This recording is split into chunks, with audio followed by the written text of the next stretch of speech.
বাংলাদেশের কক্সবাজার নাম কি আমরা শুনেছি নাকি শুনি নাই? শুনবেন না কেন?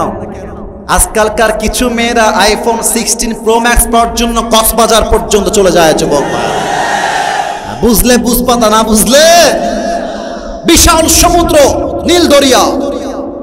মুসা আলাইহিস সালাম বসে আছেন তার জাতির সমস্ত লোকদেরকে নিয়ে। হঠাৎ করে ফেরাউন তার লস্কর বস্কর নিয়ে আক্রমণ করেছে।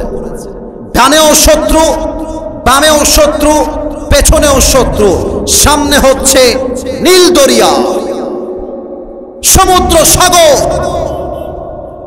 এবার বনি ইসরাইলের সমস্ত যুবকরা ডাক দিয়ে বলছে, ইয়া মুসা ইন্না লামুদরাকুন, হে মুসা আমরা তো পাকড়াও হয়ে গিয়েছি, চতুর্পাশ থেকে সরাসরি আক্রমণ, ডানেও শত্রু, বামেও শত্রু, পেছনেও শত্রু, পালাবার কোনো জায়গা নেই। হে মুসা আমরা তো পাকড়াও হয়ে গেলাম। মুসা বলছে, কাল্লা ইন্না মাইয়া রব্বি সায়াহদিন, কখনো নয়, আমার রব নিশ্চিত আমার জন্য রাস্তা খুলে দিবেন। আল্লাহ বলেন, এই মুসা তোমার হাতে এইটা কি? মুসা বলছে, এইটা আমার লাঠি। ফাউহাইনা ইলা মুসা আন ইদরিব বিআসাকাল বাহর, আল্লাহ বললেন মুসা লাঠি দিয়ে একটা আঘাত করো পানির উপরে। একটা আঘাত করার সঙ্গে সঙ্গে রাস্তা দরকার ছিল একটা, আল্লাহ সঙ্গে সঙ্গে 12টা রাস্তা খুলে দিয়েছে। সুবহানাল্লাহ বলেন। রাখে আল্লাহ, মারে কে? মারে আল্লাহ। তাহলে বোঝা গেল whatever Allah subhanahu wa ta'ala has decided in life, it will must happen. যা লেখা আছে তা ঘটবে, আর যা আল্লাহ লিখে রাখেন নাই তা কখনো ঘটবে না। এটা অল অ্যাবাউট তাকদীর, এটা ভাগ্যের খেলা। তবে মাথায় রাখতে হবে, অনেক যুবক এখানে বসে আছে। এই যুবকরা আমার কথায় রাগ করতে যেও না।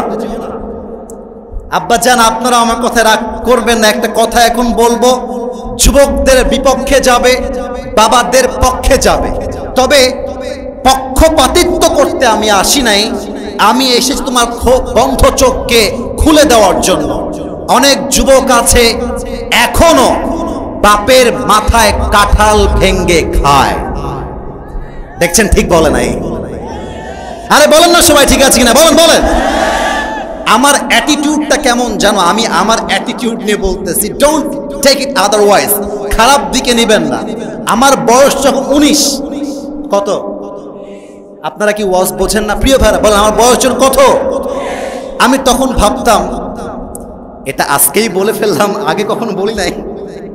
আমি 19 বছর বয়স থেকেই ভাবতাম যে জীবনে এমন কিছু আমাকে করতে হবে যে আমার বাপের মাধ্যমে আমার পরিচয় হবে না, আমার মাধ্যমে আমার বাপের পরিচয় হবে। এটাই তো সফলতা। যুবক ভাই আছে কিনা বলো? তো তুমি কেন তোমার মনটাকে ছোট করো? কেন তুমি অনেকটা ছোট চিন্তার মানুষ? স্বপ্ন বড় দেখতে হবে। যারা এই জীবনে বড় কিছু করেছে তাদের স্বপ্ন ছোট নয়, তাদের স্বপ্ন সবসময় বড়ই ছিল। যুবক ভাই আছে কিনা বলো? আচ্ছা তাকান আমার দিকে, আমার বাম হাত দেখেন, যতটুকু দেখা যায়। এবার আমি বাম হাতটা তুলতেছি, এক্সাম্পল, উদাহরণ দিব। এইটা আমার উপরে সামিয়ানা। এটার নাম কি ভাই? আরে ভাই একটু জোরে বলেন না, এটার নাম কি? একটু খেয়াল করেন, একটু খেয়াল করেন। এই সামিয়ানাটা আমার মাথার থেকে হালকা কাছে। এই যে আপনারা সবাই একটু শুনবেন আমার কথাটা, আমি আয়াতকে মিলাবো। এটা কিন্তু আমার ধরা খুবই সহজ, তাই না? ওখান থেকে কিন্তু এখানে যদি আপনি লাভ দেন, আপনি ধরতে সহজে পারবেন না, কারণ এইটা অলরেডি অনেক উঁচুতে আছে। আর আমি যেখানে বসে আছি এখানে স্টেজ থাকার জন্য আমি চাইলে হালকা লাভ দিলেই ধরতে পারবো। এখন দেখেন, আমি স্টেজ থেকে নেমে গেলাম, নেমে গিয়ে মাঠে আসলাম। আমি ভাবলাম আমি এই কাছের সামিয়ানা নয়, আমি সেই দূরের সামিয়ানা টাচ করে দেখব। এরপরে কি হবে? আপনার লাফ যে দিবেন, লাফের জোরটা বেড়ে যাবে। আরে তুমি যদি আকাশের চাঁদকে ছুতেই না চাও, তবে তুমি সফলতার দরজায় পৌঁছাবে কেমন করে? ঠিক কিনা বলো? আপনি যখন এখানে লাফ দিয়ে এইটা ধরতে চাইবেন, তখন আপনার কাছে এইটা একদম জিরো হয়ে যাবে। আচ্ছা আরেকটু সহজ করে দেই। মনে করেন আমি ব্যবসা শুরু করলাম, কথা বোঝা যায় নাকি যায় না ভাইরা আমার? কি শুরু করলাম? কথা না বললে বুঝি কেমনে? কি শুরু করলাম? ব্যবসায় আমার ইনভেস্ট হচ্ছে 2 কোটি টাকা। কয় কোটি? আমি আগের থেকেই মাথায় চিন্তা রাখলাম যে আমি মোটামুটি 1 কোটি টাকার লস খেতে পারি, কিন্তু আমি লস খেলাম মাত্র 20 লাখ টাকা।